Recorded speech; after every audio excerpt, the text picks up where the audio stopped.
Listen, welcome, Maynard.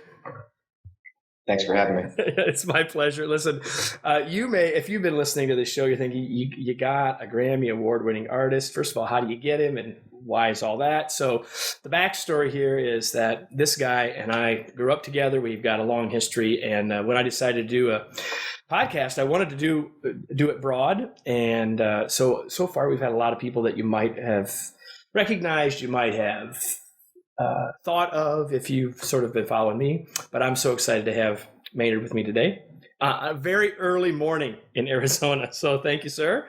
Glad. Okay, we're up. It's harvest time, so we're up. It's exactly. So we're going to talk about the grapes and all that in a bit here. So as I mentioned, and I know Maynard as Jim, so I may slip. So if I do, I apologize. Listen, we grew up together, and before we started, we just were talking very briefly about Western Michigan and that sort of thing. So I'm curious about what you've learned about leadership and about how you've run your businesses from your growing up and sort of from your start. Just talk about that for a second. Well, I think some of the things that I learned the most in Michigan was just that work ethic. Whether you're going to be a cross-country runner, whether you're going to be a wrestler, whether you're going to be a farmer, or just my dad was a high school teacher, and we couldn't even get to school to do our job without plowing out a quarter mile of snow in the driveway. Yeah. So that was just, normal kid was like, well, there's snow. Let's go to bed and play video games. No, that wasn't enough. That wasn't even. It was just ingrained in me that wasn't even an option. We were up early, cleaning out the driveway, and then making the 4-mile trek to school. Yep. Yeah. And you and I talked about that a lot. This sort of that work ethic thing. I think that's great. So I recently read, it wasn't from you, but I read from someone that leading a band is harder than leading any other kind of team. And I don't know if that's true, but you've got a lot of experience leading bands. And so I'm curious, talk about, a lot of people listening would be really curious about that whole part of your life. So what have you learned about leadership in the leading of this disparate groups of folks that you've led in bands? Well, in general, I think artists are like, it's like herding cats. They've had their moment of discipline where they've actually honed their craft. Not in most cases, but the best of the best have honed a craft in some way, and they've spent some of that discipline. But they tend to be the ones that are the leaders of those projects. So there's some discipline involved. But I think with artists in general, you have a hard time getting them to listen to any direction because we're artists and we have to be free. So it's a difficult thing. You have to do a lot of Pavlovian tactics and dangle some carrots for them to get them to move, or not. That really is. I absolutely agree with your what you read. It's very, very difficult, especially if it's a 4-way thing like with the Tool. Right. Very difficult because 4 very talented people that think that they know the way the world works, and we're all 4 very stubborn. It's not you, surely not. It's a train wreck, sir. And yet, you all figured out how to navigate it to create a lot of success and create a lot of following and all that stuff. So other than the Pavlovian techniques, any specific? You've got all that talent. So, I think that's relevant for us regardless of what we do. Most of us listening here are not leading a band, but we may be leading very talented people who have, a lot of free spirit sort of tendencies. So are there any other pieces to that have been helpful to you? I don't want to, you have to name names, but is there anything specific that's been helpful? No, I think two things that have been very effective, which is always dangerous when you're talking about other kind of businesses. But when I'm working with Puscifer, if I'm working with Perfect Circle, those band members see me working. I'm not trying to delegate from a desk and point and grunt and not truly get what it is to have a work day. If you're actually getting your hands dirty figuratively or literally, and then also they see you doing things that they couldn't possibly do.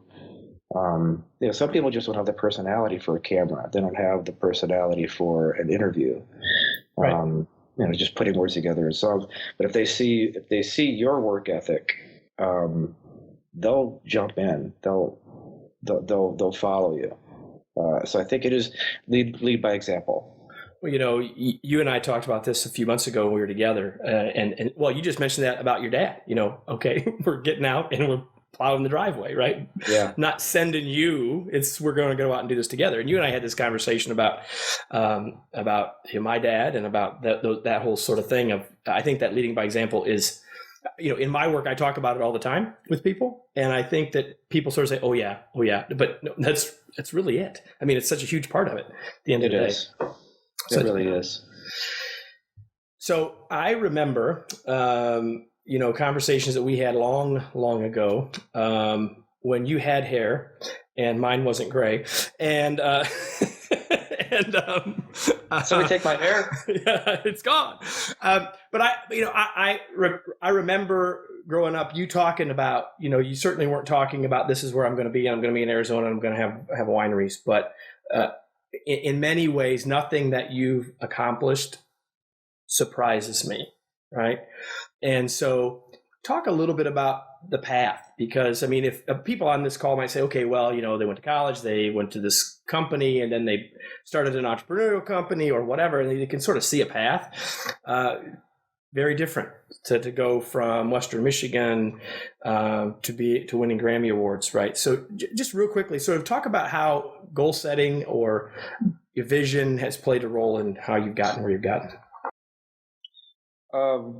Well, I'm an only child, so a lot of this stuff goes on in my head first, without any kind of interruption or pushback from Paula. Right. That's my sister, everybody. So. So a lot of these things happen in my head first, and I think when you bring them out of your head and you actually kind of manifest them in some way, I think with anything, it's psychology 101. When you have some kind of positive reinforcement, even if it's for bad behavior or just actions in general, when you have some positive reinforcement for it, you tend to follow that path a little bit. So those things start to manifest a little bit easier as you go, because you see, you want to be, as a human being, you want to be appreciated, you want to be desired, you want to be, liked. So I think if you're being praised for something that you do maybe better than the person next to you, you tend to follow those paths. So I think, in high school, writing words was my way out. I wasn't a great cross country runner. I wasn't a great wrestler. I wasn't a great student. I was good at most of those things. But the thing that I had was when I see a classmate in a bad situation or upset about something, I could sit down and talk to him a little bit and then recede into my room and write a song or a poem, or write a poem basically about their thing, and you would get that reinforcement like, oh my God, this is not only specific to my situation, it's beyond, it's broad, and it could actually apply to this other friend that's having a rough day. Mm-hmm. So there's the foundation of it. It's the reinforcement for having scratched the surface of something.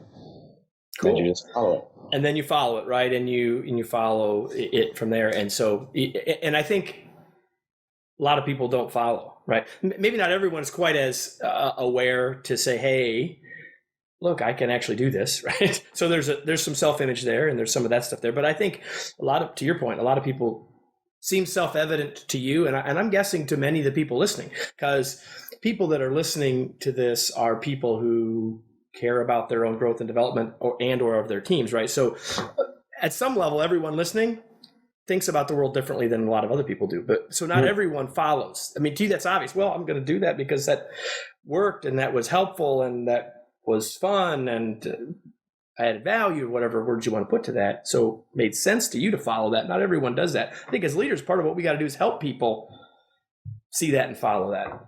Yeah. And that's probably where I don't do as well as a leader, because I'm always in my head. And so I've been, oddly enough, I just hit send a couple hours ago. I've been trying to more often just talk about what's happening, especially with the winery. Like, what's happening in the winery. I'm just letting everybody in the team know, like, okay, here's what's happening in the winery, here's what's happening in the tasting room, here's what's happening in the actual vineyards, here's what's happening at this other tasting room, here's at the facility, here's the new one we're putting in.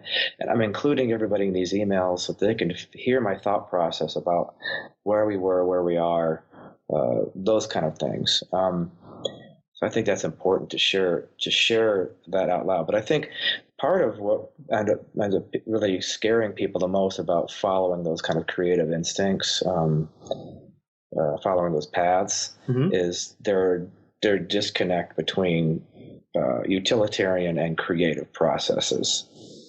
They really are joined at the hip, and there's this idea that why would art have any place in high school? Well, creative processes and creative thinking, just artistic thinking outside the box, are what developed a bow and arrow and saved our asses back when we were living in caves. Those kind of thought process are what got us out of loincloths and got us to the moon. We could argue whether it's better, but that's a whole other conversation. But no, right. But I think that's exactly right. And I think that people do want to segment that or compartmentalize that, which is really where I wanted to go next. So what do people would look at you, whether they knew you, whether they're here because listening to this podcast because of you, which there will be some, right? Because they're fans of yours. And there will be people listening right now that maybe didn't know who you were, right? Shocking, I know. But the people that won't, because they're, that's not their, but regardless of that, they can now recognize, hey, this is a guy who's creative. This is a guy who's done a lot of creative stuff in the classical terms, to your point, right? Not the utilitarian. Right. Everyone would think of creativity, would think of music, they would think of writing, they would think of those, okay, that's creative. So what do you do to spur that in yourself?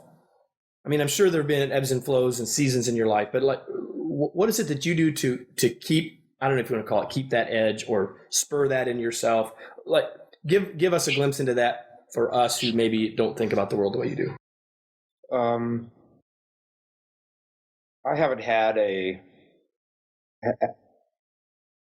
actually had a near-death experience.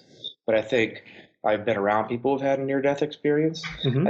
I think that's, as odd as that is to say, I think some people are jolted. You always hear the story of like the person who's going along their life and something crazy happens, and then all of a sudden they, something happens with them, and they're like embracing life and taking it by the balls and just going for it. Right. And I think that a lot of times it ends up being that you have to see what possibly couldn't be. So for me, I think I had that early on several occasions, and I think I always think that you have to, or the Puscifer motto is "Life is short. Create something with every single breath you draw." So I think if you could just take a minute, sit down, and realize that you only have so much time here. Why not? Just go for it. Why not just, do something? You're a creative, intelligent, resilient creature. The worst that can happen is you have to start over. Okay. Yeah, and that's where you were before, right? So Right. So start over. Go for it. So try to bring people along with you and arm them with the tools to help pick you up when you fall down while they're still walking.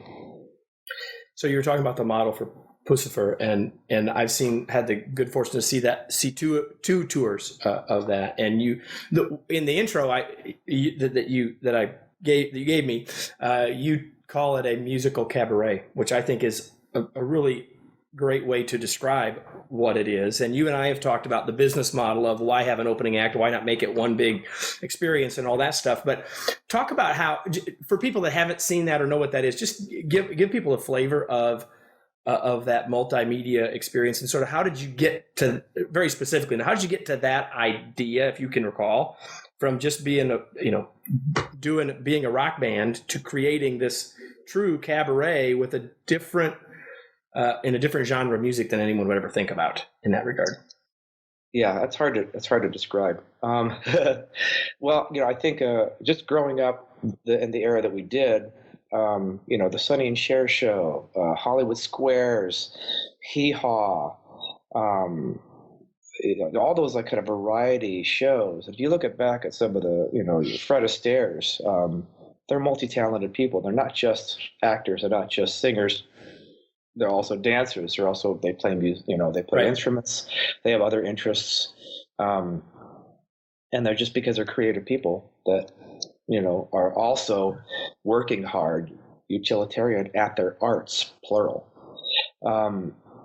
So I think that kind of stuck with me, that early kind of Hee Haw, Sonny and Cher experiences, watching those on the boob tube. And I felt like being in a band, it felt in a lot of ways it's very one-dimensional. Can be all about hero worship, when no disrespect to Shakira, but it's all about Shakira and Right. her diet or whatever's going on with the show of her just, it feels so, the audience is here and you're up there being worshipped. It's a very strange dynamic for me.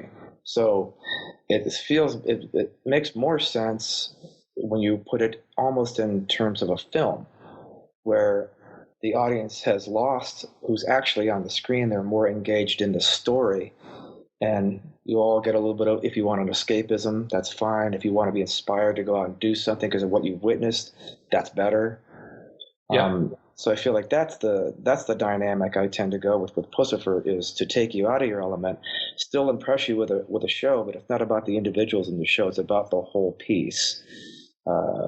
And it's comedic, it's musical, it's visual, it's all those things. Unexpected, it's unconventional, Right. it's fun, it's all that stuff, right? So most definitely keep coming to Indianapolis, or I'm going to have to travel wherever the heck you go.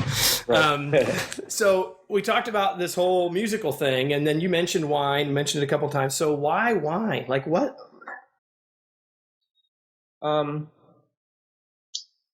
Yeah, I think just in general, growing something is grounding. Just figuratively growing something and literally growing something, it can be grounding, but I feel like the literal part is more grounding. So looking at the area around my home, I noticed that it had many of the wonderful similarities to some of the best growing regions in the world, but there were no vines there, and it made me scratch my head. But I went ahead and just started planting vines anyway. There's a couple of people that were planting vines already. I had vines in the ground, and then I finally did the research and realized that this area was a booming wine region around the mining days, 1900, when the owners of all the land rights and all the water rights and land holdings, they had to find a backup industry, and vines were what their consultants told them, but Prohibition made them pull them all out. Otherwise, they would be here already. So again, one of those aha moments when the magic happens and you have made a decision and in some way were praised for having rediscovered that. And it's just a self-discovery. It's a self-praise at that point. You're patting yourself on the back going, I saw potential. I started to pursue that potential. I found out that somebody else had pursued it, and the only thing that ruined their momentum was Prohibition. So I feel like the winery is an absolutely all of those moving parts of what I mentioned before, utilitarian and artistic. You have to be on your toes. You have to be conscious. You have to be present. And I get to stay home. Yeah, there you go. Which in your business, kind of like mine, although more so for you, kind of nice to be home, right? Kind of nice to be home. Yeah. So other than all of the work that you do. And let's make no mistake, all the stuff we've talked about is work. I mean, you like it, I know, but it's work. And I know we talked about what you're going to do in the vineyard today. It's going to be work. What do you do for fun beyond the passions that you have in your vocations? Well, I think I think music became a job in a strange way, and I feel like now the music is now my fun, because I do work hard in the cellar, and I do enjoy the wines, the winemaking, and pouring it for people who are doubters for Arizona and what we're doing here. That's always fun. But as far as the recreation, now it's actually the music has become. I'm back to the music being the fun part, so I enjoy doing it. There was quite a while I wasn't sure that I enjoyed doing it anymore because it just felt disconnected. It didn't feel like the magic was there. So I've recovered the magic. What more could any of us ask for, right, than that? Right. So there's Maynard. There's a question that I ask every guest that I have, and I did not prep you for this, so we'll go. Yeah, exactly. So I have a habit of when I meet smart people, interesting people, I like to ask them what they're reading. And I know not everyone's a huge reader. And I'm just curious, is there anything that you've read recently? It doesn't matter what the genre, anything that you'd share that you thought was interesting, you enjoyed, that people might find useful? Well, I was actually, to be honest, the last time I was reading was a couple Cliff Notes, but nothing wrong with that. But I was rereading some of the earlier Joseph Campbell releases, The Hero with 1,000 Faces, and Myths to Live By. I was kind of going through some of those books recently, just to recall what it was that inspired me about those books. That was the most recent stuff that I was kind of diving into. There's a couple things on the laying around on the tables that are more travel, kind of Anthony Bourdain style books of travels, but those I just kind of browse those. The Joseph Campbell Myths to Live By, I went back and read recently. I think that raises a great point. Is that I think a lot of people. Well, I read that. Well, there's absolutely nothing wrong with reading something again, and it's like.